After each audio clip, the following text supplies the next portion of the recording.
الحمد لله وكفى وسلام على عباده الذين اصطفى أما بعد فقد قال الله تبارك وتعالى في كلامه المجيد والفرقان الحميد أعوذ بالله من الشيطان الرجيم بسم الله الرحمن الرحيم ألا إن أولياء الله لا خوف عليهم ولا هم يحزنون الذين آمنوا وكانوا يتقون لهم البشرى في الحياة الدنيا وفي الآخرة لا تبديل لكلمات الله ذلك هو الفوز العظيم صدق اللہ العظیم۔ قابل احترام بزرگوں، نوجوان ساتھیوں، دین کی بات عظمت و احترام سے سننے والی ماؤں اور بہنوں، السلام علیکم ورحمۃ اللہ وبرکاتہ۔ گزشتہ جمعہ میں آپ حضرات کی خدمت میں محبوب سبحانی کے والدین سے متعلق کچھ باتیں عرض کی تھی۔ اس جمعہ میں آپ حضرات کی خدمت میں محبوب سبحانی کی زندگی اور ان کے کردار سے متعلق کچھ باتیں عرض کرنی ہیں۔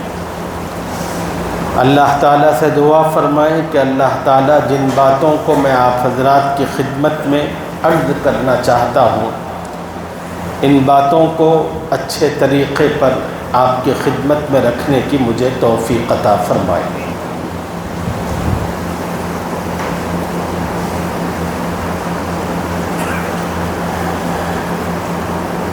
بغداد سے تھوڑے فاصلے پر ایک چھوٹا سا گاؤں تھا جس کے نام کے بارے میں دو روایتیں ہیں۔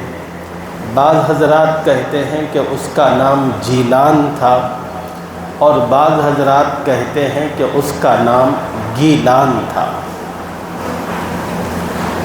اس گاؤں میں ایک چھوٹا سا بچہ رہتا تھا جس کے سر سے والد کا سایہ اٹھ چکا تھا۔ ماں اپنی آغوش میں لے کر اس پاکیزہ معصوم بچے کی تربیت کر رہی تھی اور اس کو تعلیم دے رہی تھی۔ وہ ماں اس بچے کی تربیت کو لے کر بڑی فکر مند رہتی تھی، ہمیشہ اللہ تعالیٰ سے دعا کرتی تھی، اے اللہ اپنی قدرت سے اور اپنے کرم سے میرے بیٹے کو اچھا عالم ربانی بنا، اے اللہ میرے بیٹے کو با اخلاق اور با عمل بنا۔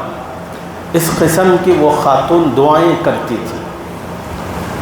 اللہ تعالیٰ نے اس خاتون کی دعا کو اس کے اپنے بیٹے کے حق میں قبول فرمایا۔ ماں باپ کی جو دعائیں ہوتی ہیں یہ اولاد کے لیے ایسی ہی ہوتی ہیں جیسے نبیوں کی دعا امت کے حق میں ہوتی ہے۔ نبیوں کی دعا اللہ جس طرح امت کے حق میں قبول فرماتے ہیں، اسی طرح اللہ ماں باپ کی دعا کو اپنی اولاد کے حق میں قبول فرماتے ہیں۔ اولاد کو چاہیے کہ اپنے والدین سے دعاؤں کی گزارش کرے۔ بہت سارے اللہ والوں کی خدمت میں حاضر ہونے کا اتفاق ہوا اور بہت سے اللہ والوں کے الفاظ کو کانوں سے سنا، جب ان سے گزارش کی جاتی ہے کہ حضرت ہمارے لیے دعا فرمائیں تو حضرت فوراً فرماتے کیا تمہارے والدین موجود ہیں؟ اور بتایا جاتا کہ ہاں موجود ہیں تو حضرت فرماتے کہ پھر تم دعاؤں کی گزارش ان سے کرو، ان کی دعائیں جتنی تمہارے حق میں قبول ہوتی ہیں اور ان دعاؤں کی وجہ سے تمہیں دنیا اور آخرت کی جو ترقی نصیب ہوتی ہے اتنی ترقی کسی اور کی دعا سے آپ کو حاصل نہیں ہوتی۔ چنانچہ بچوں کو چاہیے کہ اپنی زندگی کے مختلف مسائل اور مشکلات میں اپنے ماں باپ سے دعاؤں کی گزارش کریں۔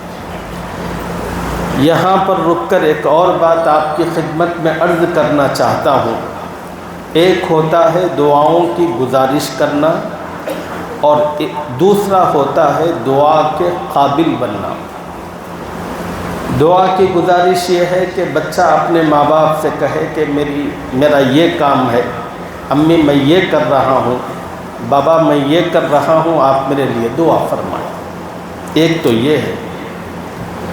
دوسرا یہ ہے کہ بچے ماں باپ کی ایسی خدمت کریں، بچے ماں باپ کا اتنا خیال رکھیں، بیٹے کو کبھی کہنے کی ضرورت نہ پڑے کہ بابا میرے لیے دعا کیجئے، بیٹے کے کہنے سے پہلے باپ اور ماں اس کے لیے دعاؤں کا اہتمام شروع کر دیں۔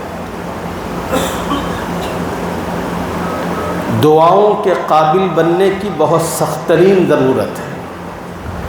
ماں باپ کی دعاؤں سے اللہ تعالیٰ کتنا نوازتے ہیں، اس کو سمجھنے کے لیے ایک اور چھوٹا سا واقعہ آپ کی خدمت میں عرض کر دوں تاکہ اللہ تعالیٰ اس واقعے سے مجھے اور آپ کو نصیحت دے۔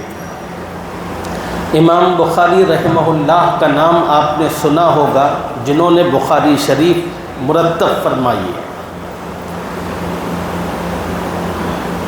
اور وہ ایسی کتاب ہے دنیا کے تمام علماء کا اس کتاب سے متعلق اتفاق ہے، اصح الکتب بعد کتاب اللہ۔ روئے زمین پر جتنی کتابیں ہیں قرآن مجید کے بعد سب سے صحیح ترین اور معتبر ترین کتاب صحیفہ ہے۔ یہ کتاب، اس میں رسول اللہ صلی اللہ علیہ وسلم کی احادیث کو جس شخصیت نے مرتب کیا، دنیا ان کو امام بخاری کے نام سے جانتی ہے۔ اس امام بخاری کے بچپن کا واقعہ میں آپ کو سناتا ہوں۔ امام بخاری بچپن کے اندر بیمار ہو گئے اور اس بیماری کے نتیجے میں ان کی آنکھ ضائع ہو گئی۔ ماں کو جب پتہ چلا، احساس ہوا کہ میرے بچے کی آنکھوں کی بینائی ختم ہو گئی، تو اس ماں کی دنیا اندھیر ہو گئی۔ وہ ماں میرے اور آپ کے ماؤں کی طرح نہیں تھی جو لوگوں سے اور اللہ سے گلے شکوے کرتے بیٹھ جاتی، بلکہ وہ ماں تھی جس کا خدا سے بڑا خاص تعلق تھا۔ وہ ماں جانتی تھی کہ ہر چیز اللہ کے قبضہ قدرت میں ہے، اللہ اپنی قوت اور طاقت سے جس سے چاہیں جو چیز لے سکتے ہیں اور جب چاہیں اس کو وہ چیز دے سکتے ہیں۔ چنانچہ امام بخاری کی ماں روزانہ تہجد کی نماز میں اللہ کے سامنے گڑ گڑاتی تھی، کہتی تھی کہ اے اللہ، میرا ایک ہی تو بیٹا ہے جس کی آنکھوں کی بینائی چلی گئی، کریم آقا اپنے کرم سے میرے بچے کی آنکھوں کی بینائی لوٹا دے۔ اور یہ دعائیں اس ماں نے تسلسل کے ساتھ کئی مہینے نہیں بلکہ سالوں مانگی۔ ایک رات وہ ماں دعا مانگی اور سو رہی تھی کہ اس کو خواب میں بشارت ہوئی کہ تیرے بیٹے کی آنکھوں کی بینائی واپس کی جا چکی ہے۔ وہ ماں اٹھی اور بیٹے کو دیکھا کہ وہ دیکھنے کے قابل ہو گیا، وہ فوراً اللہ کی بارگاہ میں سجدہ ریز ہو گئی۔ ماں کی جو دعائیں ہوتی ہیں اتنی زبردست ہوتی ہیں، باپ کی دعائیں اولاد کے حق میں۔ محبوب سبحانی کا معاملہ بھی یہی تھا، اس بستی میں جو معصوم بچہ تھا، اس بچے کے لیے باپ کے گزرنے کے بعد ماں دعاؤں کا اہتمام کرتی رہی۔ جب بچہ تھوڑے سے شعور میں آیا تو اس گاؤں کے اندر جتنا تعلیمی سلسلہ تھا، اس تعلیمی سلسلے سے آراستہ کرنے کے لیے مختلف مسجدوں اور مدرسوں میں اس بچے کو داخل کیا گیا۔ بچہ بڑا ذہین اور ہوشیار تھا، اللہ نے غیر معمولی خداداد صلاحیتوں سے نوازا تھا۔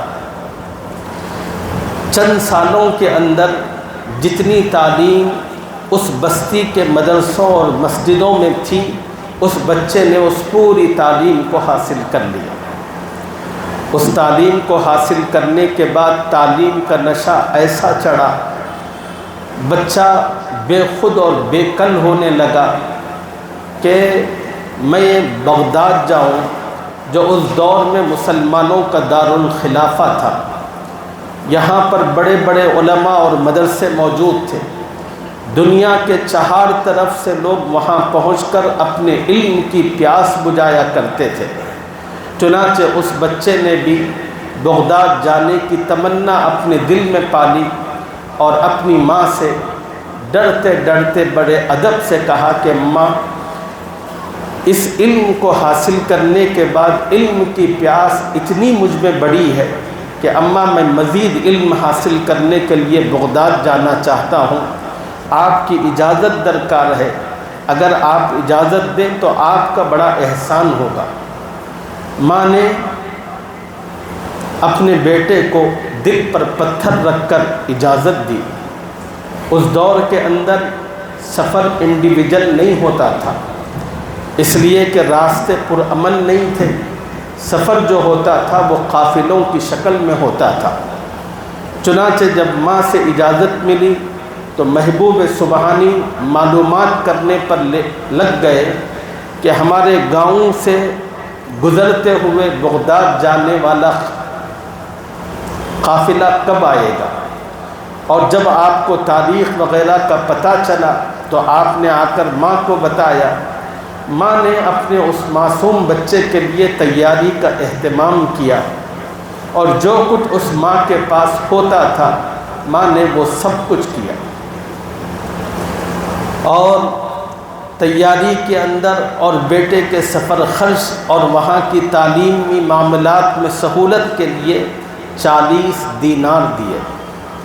40 دینار، دینار کا مطلب وہ نہیں ہے جو کویت کی کرنسی ہے، اس دور کے اندر دینار سونے کا ایک سکہ ہوا کرتا تھا، بلکہ یوں سمجھے کہ 20 دینار 7.5 تولے سونا ہوا کرتا تھا۔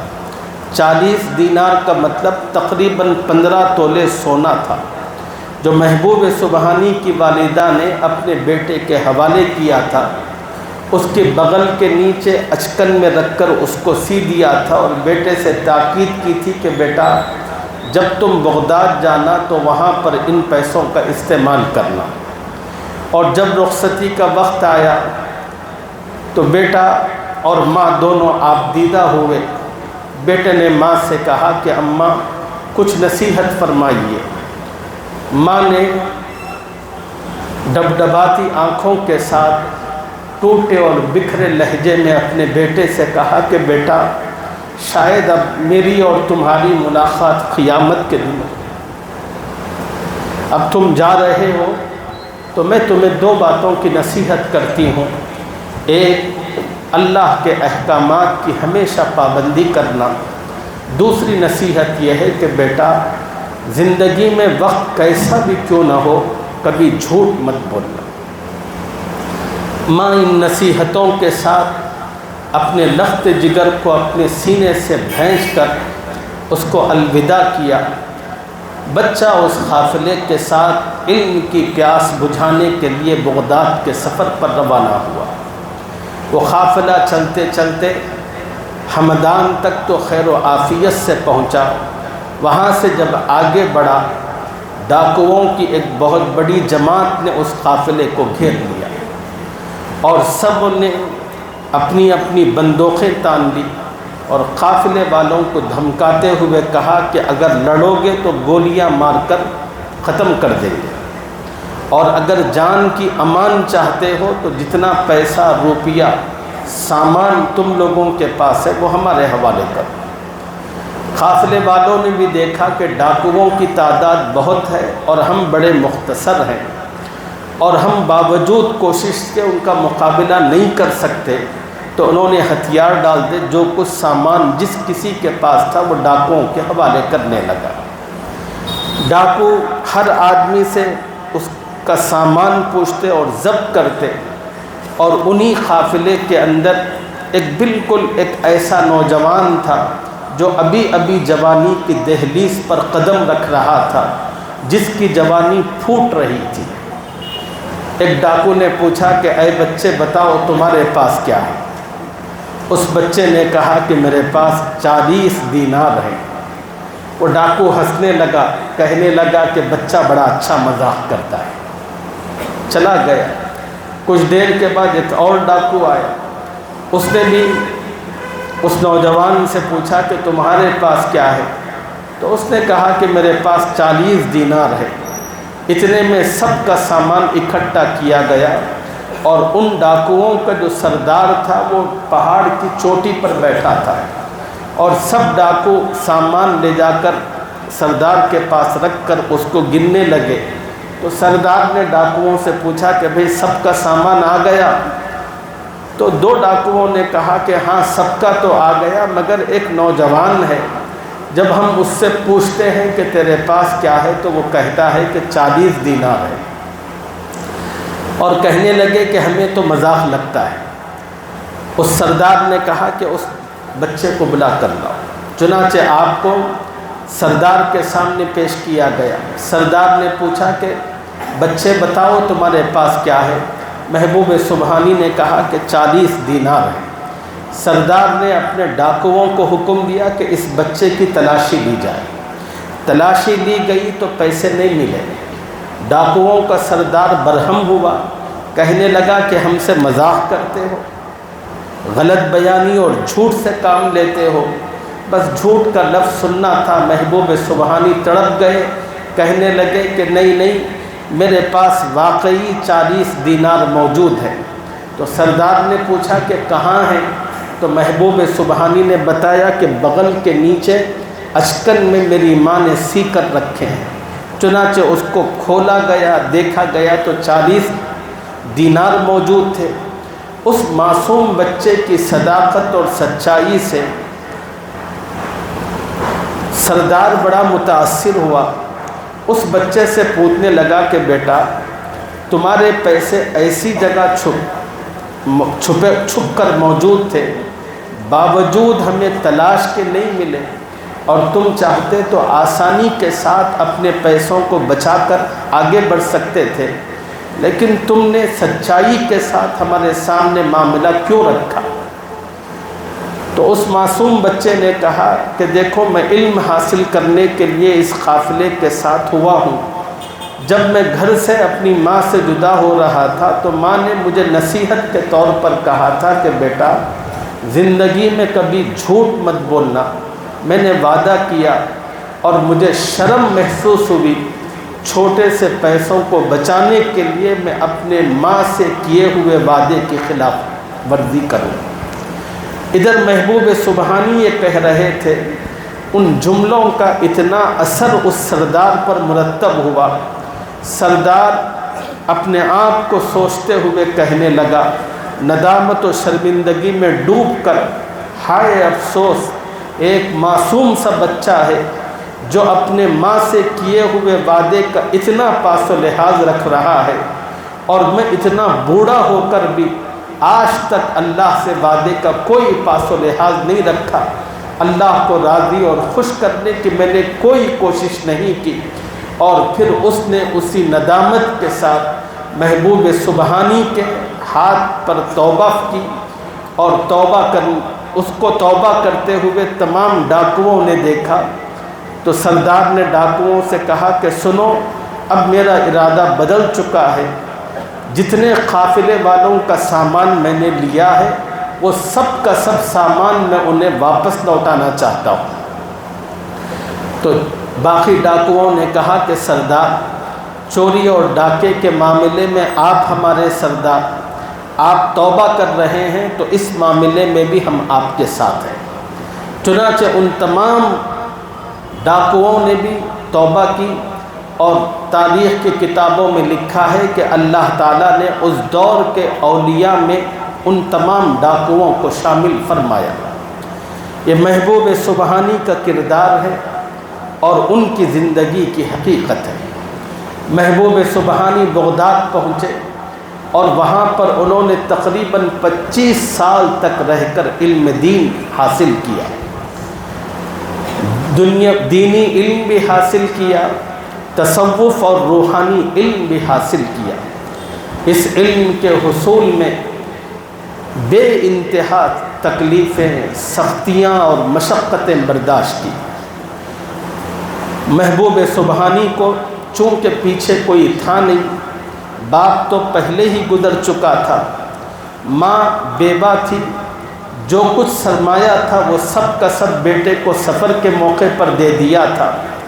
محبوب سبحانی بس انہی پیسوں کو لے کر آئے تھے۔ وہ پیسے کتنے سال تک آپ کا ساتھ دے سکتے تھے؟ جب تک وہ پیسے چل سکتے تھے محبوب سبحانی نے ان پیسوں کو چلایا۔ جب وہ پیسے ختم ہو گئے تو پھر محبوب سبحانی کے پاس ظاہری طور پر کوئی مال موجود نہیں تھا۔ اب وہ علم دین بھی حاصل کر رہے تھے، روحانی علوم بھی حاصل کر رہے تھے، اور اس میں آپ کھانے پینے، آرام و راحت کی سہولتوں کو نہیں دیکھتے تھے۔ کبھی کھانا مل گیا تو اللہ کا نام لے کر کھا لیا، ورنہ آپ کی زندگی کا بہت بڑا حصہ فاقوں کے اندر روزوں کی کیفیت میں گزرا۔ بغداد میں جب آپ موجود تھے، آپ کا معمول تھا دن کے میں آپ تعلیم حاصل کرتے تھے، اور شام ہوتے ہی بغداد کے جنگل اور بیابانوں میں نکل کر اللہ تعالیٰ کی عبادت میں، دعاؤں کے اندر، ذکر کے اندر، نوافل کے اندر مشغول رہتے۔ اور اتنی مشقتیں جھیلی محبوب سبحانی نے اپنی اس زندگی میں۔ ایک موقع پر ان مشقتوں کو بیان کرتے ہوئے خود محبوب سبحانی کہتے ہیں، میں نے اتنی تکلیفیں جھیلی، اگر اتنی مصیبتیں اور تکلیفیں کسی پہاڑ پر آتی تو پہاڑ بھی ٹکڑے ٹکڑے ہو جاتا۔ اور پھر ان تکلیفوں اور مشقتوں سے گزارنے کے بعد اللہ نے ان کو نکھارا، ایسا نکھارا۔ اللہ تعالیٰ نے علوم شریعت میں آپ کو مکمل دسترس عطا فرمائی، اور دوسری طرف اللہ رب العزت نے تصوف کے میدان میں آپ کو وہ مقام و مرتبہ عطا فرمایا۔ فقہ کی دنیا میں جو مقام و مرتبہ امام اعظم ابو حنیفہ رحمہ اللہ کو حاصل ہے، تصوف کی دنیا میں وہی مقام و مرتبہ محبوب سبحانی کو حاصل ہے۔ حدیث کی دنیا میں جو مقام و مرتبہ امام بخاری کو حاصل ہے، تصوف کی دنیا میں وہی مقام و مرتبہ محبوب سبحانی قطب ربانی کو حاصل ہے۔ آپ کا نام سیدنا شیخ عبد القادر جیلانی ہے، اور آپ کا لقب محی الدین ہے۔ اللہ تعالیٰ نے آپ کی زندگی سے جو سب سے بڑا کارنامہ لیا، اور آپ کا سب سے بڑا کام جو دنیا میں ہوا، وہ تھا احیاء دین و سنت۔ اللہ نے آپ کے ذریعے دین کو اور نبی علیہ السلام کی سنتوں کو ایک نئی زندگی عطا فرمائی۔ محبوب سبحانی 5ویں صدی ہجری میں دنیا میں تشریف لائے، بلکہ 5ویں صدی ہجری کا اختتام تھا اور 6 صدی ہجری کا آغاز تھا۔ اور اس زمانے کے اندر مسلمانوں پر مادیت یعنی دنیا اور اس کی فکر، اس کی خواہشات اور اس کا غلبہ، اس کو حاصل کرنے کی جستجو اتنی سوار تھی کہ لوگ اس دنیا کے چکر میں پڑ کر آخرت کو بالکل بھول چکے تھے۔ اللہ سے لوگوں کا تعلق تقریباً ٹوٹ چکا تھا، عقیدوں کے اندر بے انتہا کمزوری آ چکی تھی۔ اللہ رب العزت نے آپ کو چنا اور منتخب فرمایا اور آپ کے ذریعے بغداد کے اندر ایک ایسی محنت چلائی جس کے نتیجے میں گھر گھر دین کا چرچا ہوا، لوگوں کی زندگی میں اللہ کا خوف آیا، لوگ اپنے ایمان و یقین کو درست کرنے لگے۔ جتنے لوگ برے اخلاق کے اندر بد کرداریوں میں مبتلا تھے اور دنیا کے معاملات میں لت پت ہو چکے تھے، انہوں نے اپنی آخرت کو سنوارنے کی فکر اور اس کا اہتمام کیا۔ اس زمانے کے اندر اللہ نے غیر معمولی انقلابی کام محبوب سبحانی سے لیا اور آپ کے اسی کام کی وجہ سے آپ کو لقب ملا محی الدین۔ پوری دنیا کے مسلمانوں کو محبوب سبحانی نے اتباع سنت اور اتباع رسول کا پیغام دیا۔ محبوب سبحانی لوگ موجودہ وقت میں جس طرح آپ سے متعلق بتاتے ہیں اور آپ سے منسوب کر کے جو باتیں کہتے ہیں اور جو اعمال کرتے ہیں، حقیقت میں محبوب سبحانی ویسے نہیں تھے۔ محبوب سبحانی انتہائی متبع سنت، محبوب سبحانی انتہائی توحید پرست، محبوب سبحانی قدم قدم پر مسلمانوں کو اللہ اور اس کے رسول کی تعلیمات پر عمل کی تلقین فرماتے تھے۔ خود محبوب سبحانی نے اپنی ذات کو اس کا بہترین نمونہ بنا کر رکھا تھا۔ محبوب سبحانی کی سب سے بڑی خوبی اور خصوصیت یہ تھی، وہ محمد الرسول اللہ کے سچے غلام تھے۔ محبوب سبحانی نے اپنے سر سے لے کر پیر تک کو نبی کی سنتوں اور طریقوں میں کتنا ڈبویا تھا، اس کا اندازہ ایک چھوٹے سے واقعے سے فرمائیے۔ ایک مرتبہ محبوب سبحانی اپنی ایک مجلس میں اپنے مریدین کے سامنے تربوز کا ذکر فرمایا۔ تربوز کا ذکر سن کر کسی مرید کے دل میں خیال آیا کہ شاید محبوب سبحانی کو تربوز بہت پسند ہے۔ وہ بازار سے گزر رہے تھے تو کہیں ان کو نظر آیا، کسی وقت پھر وہ اس تربوز کو لے کر محبوب سبحانی کی خدمت میں آئے۔ محبوب سبحانی نے اس تربوز کو لیا، اس کو چاروں طرف ادھر ادھر پلٹ کر دیکھا، پھر واپس رکھ دیا۔ اس مرید نے محبوب سبحانی کی خدمت میں عرض کیا کہ حضرت، چند دن پہلے آپ کی زبان سے تربوز کا ذکر سنا تھا، مجھے تربوز نظر آیا تو آپ کی خدمت میں پیش کیا۔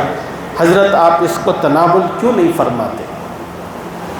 آپ نے اس کو لیا، قبول کیا، پھر رکھ دیا۔ تو محبوب سبحانی نے اپنے اس مرید کو بتایا کہ بابا، تربوز کھانے کی خواہش تو میرے دل میں موجود ہے، مگر جب میں وہ تربوز کو اپنے ہاتھ میں لیا تو مجھے سمجھ میں نہیں آ رہا اس تربوز کو کاٹنے کا نبی علیہ السلام کا طریقہ کیا تھا۔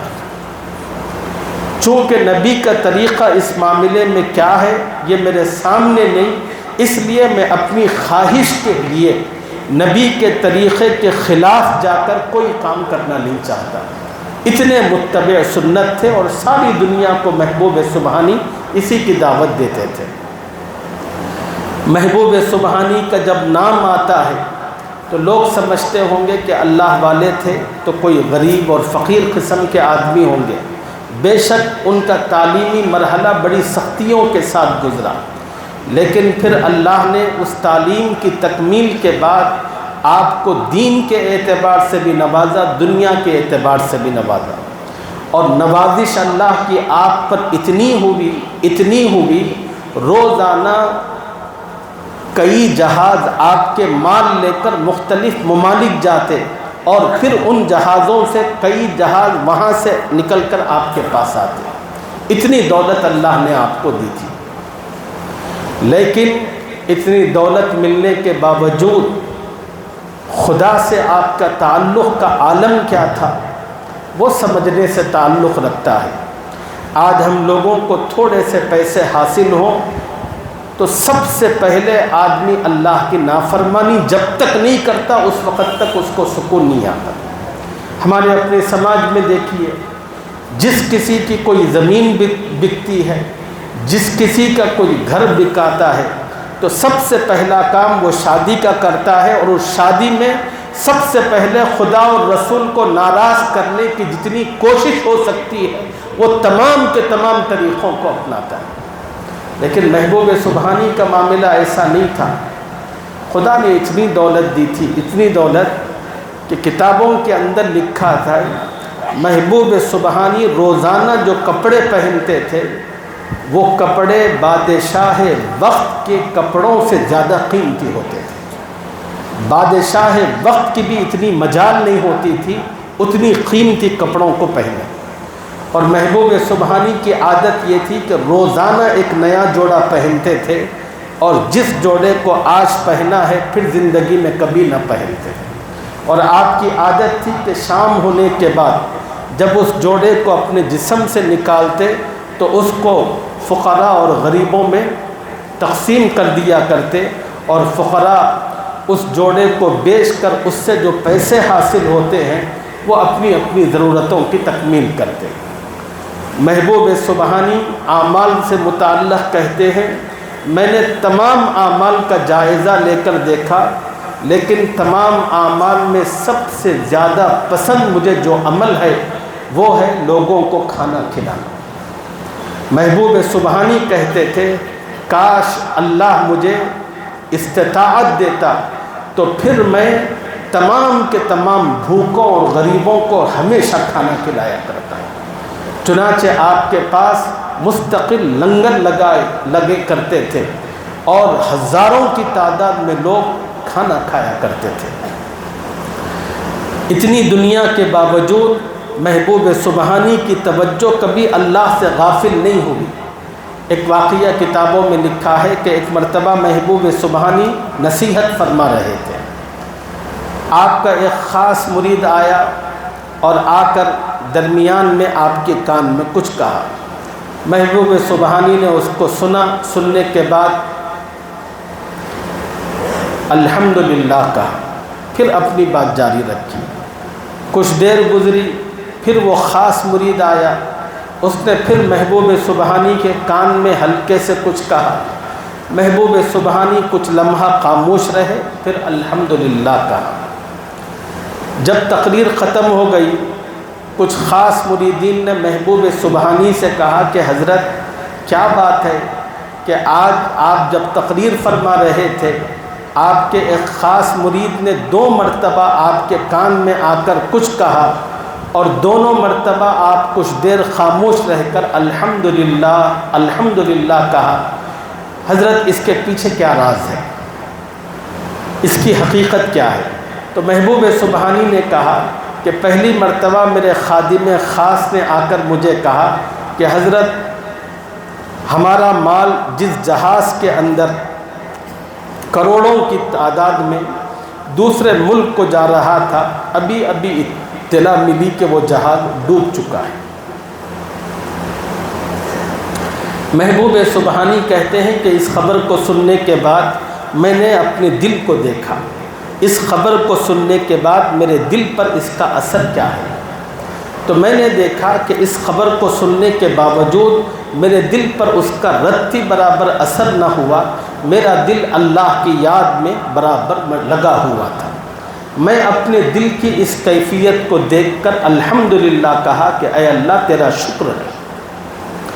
پھر کچھ دیر کے بعد میرے اسی خادم نے آ کر مجھ سے کہا کہ حضرت جو ابھی آپ کو خبر ملی تھی اور میں نے دی تھی کہ ہمارا جو جہاز تھا وہ ڈوب چکا، لیکن اب پتہ چلا کہ ہمارا جہاز تو خیر و عافیت سے آگے بڑھ گیا، ڈوبا تو کسی اور کا جہاز تھا۔ محبوب سبحانی کہتے ہیں کہ دوسری خبر مال کو ملنے کی تھی، اور مال کو ملنے کی خبر سن کر پھر میں نے دیکھا کہ میرے دل پر اس کا اثر کیا ہے۔ تو میں نے دیکھا کہ میرا دل برابر اللہ کی یاد میں مصروف اور مشغول ہے، تو میں نے اس پر اللہ کا شکر ادا کیا۔ تو محبوب سبحانی اس مقام پر تھے، دنیا آتی تھی جاتی تھی، ان پر اور ان کے دل پر کسی قسم کا کوئی اثر مرتب نہیں ہوتا تھا۔ محبوب سبحانی کو اپنی تعلیم کے دوران، اپنے مجاہدوں کے دوران شیطان نے بڑی کوشش کی آپ کو گمراہ کرنے کی، آپ کو بہکانے کی، لیکن محبوب سبحانی پر خدا کا اتنا کرم، اتنا فضل، اتنا احسان تھا کہ کچھ مت پوچھیے۔ بس ایک واقعہ آپ کی خدمت میں رکھ کر اپنی گفتگو کو سمیٹتا ہوں۔ ایک رات محبوب سبحانی بغداد کی جنگلوں میں بیٹھ کر اللہ کا ذکر کر رہے تھے، تو اچانک محبوب سبحانی جہاں بیٹھے تھے وہاں پر ایک روشنی ظاہر ہوئی، اور وہ روشنی دیکھتے دیکھتے وہاں سے نکل کر آسمان تک پہنچی۔ اس روشنی میں سے ایک آواز نے محبوب سبحانی کو مخاطب کر کے کہا، محبوب سبحانی، میں اللہ ہوں، تمہاری عبادت، ریاضت اور محنت و جستجو سے میں خوش ہو چکا ہوں، اور تم نے اپنی ریاضت اور محنت سے مجھے راضی کر لیا ہے۔ آج سے میں تمام عبادتوں کو تم پر معاف کرتا ہوں، اب تمہیں کوئی عبادت کرنے کی ضرورت نہیں۔ خدا کی قسم، اگر اس قسم کی بات ہم میں سے کسی کے لیے ہو جائے تو کپڑے پھاڑ کر ننگے باہر بھاگیں گے۔ وہ محبوب سبحانی تھے۔ محبوب سبحانی نے جب یہ سنا تو فوراً انہوں نے سوچا، اس پوری کائنات کے اندر خدا کی سب سے محبوب ترین شخصیت اگر کوئی تھی تو وہ محمد الرسول اللہ صلی اللہ علیہ وسلم کی تھی، اور اللہ کی طرف سے معافی کی اگر کوئی شکل کسی کو مل سکتی تھی تو وہ خدا کے محبوب کو ملنا چاہیے تھا۔ خدا کے محبوب کو تو زندگی کے آخری لمحے تک کبھی معافی نہیں ملی کوئی عبادت سے، پھر میں محبوب کے سامنے کیا حیثیت رکھتا ہوں؟ میں تو آپ کے غلاموں کے غلاموں کے غلاموں کا غلام ہوں، تو میری کیا مجال ہے؟ تو فوراً محبوب سبحانی سمجھ گئے اور کہا کہ لا حول ولا قوت الا باللہ۔ بس یہ کہنا تھا کہ شیطان سامنے آ گئے، اور شیطان سامنے آتے ہی محبوب سبحانی سے کہا کہ مردود، ہٹ نکل، کیا تو مجھے گمراہ کرنا چاہتا ہے؟ تو پھر فوراً ایک اور آواز محبوب سبحانی کو آئی، وہ آواز پھر تھی، میں اللہ کہہ رہا ہوں، محبوب سبحانی، تم نے صحیح پہچانا کہ وہ شیطان مردود تھا جو تمہیں گمراہ کرنے کے لیے آیا ہوا تھا۔ محبوب سبحانی، تمہیں تمہارے علم نے بچا لیا۔ محبوب سبحانی نے پھر کہا، مردود، مجھے میرے علم نے نہیں، خدا کے فضل نے بچا لیا۔ اگر خدا کا فضل مجھ پر نہ ہوتا تو میں بچ نہیں سکتا تھا۔ تو شیطان نے کہا کہ اب میں آپ سے بالکل مایوس اور نا امید ہو چکا ہوں۔ تو محبوب سبحانی نے کہا، تو مجھ سے مایوس ہو چکا ہوگا، مگر میں اپنی زندگی کی آخری سانس تک تجھ سے چوکنا رہوں گا۔ یہ محبوب سبحانی تھے۔ خدا کا اتنا کرم تھا، محبوب سبحانی ساری زندگی لوگوں کو توحید کی تعلیم دیتے رہے اور نبی کی سنتوں اور طریقوں کو اپنانے کی تلقین کرتے رہے۔ بہت افسوس ہوتا ہے یہ دیکھ کر، وہ محبوب سبحانی جن کی زندگی سے اللہ نے نبی کے دین کو اور نبی کی سنتوں کو ایک نئی زندگی عطا فرمائی، انہی کے نام پر آج مختلف قسم کی خرافات لوگوں کے درمیان عام ہیں، اور لوگ ایسی شخصیت کی نسبت کر کے مختلف خرافات میں مبتلا ہیں۔ اللہ تعالیٰ لوگوں کو اپنے کرم سے صحیح سمجھ عطا فرمائے، محبوب سبحانی کی زندگی کو پڑھنے اور ان کی باتوں کو سننے اور سمجھنے کی توفیق عطا فرمائے۔ اور اس کی روشنی میں اپنی زندگی کو، اپنے کردار کو، اپنے عمل کو صحیح کرنے کی سعادت عطا فرمائے، آمین یا رب العالمین۔ السلام علیکم۔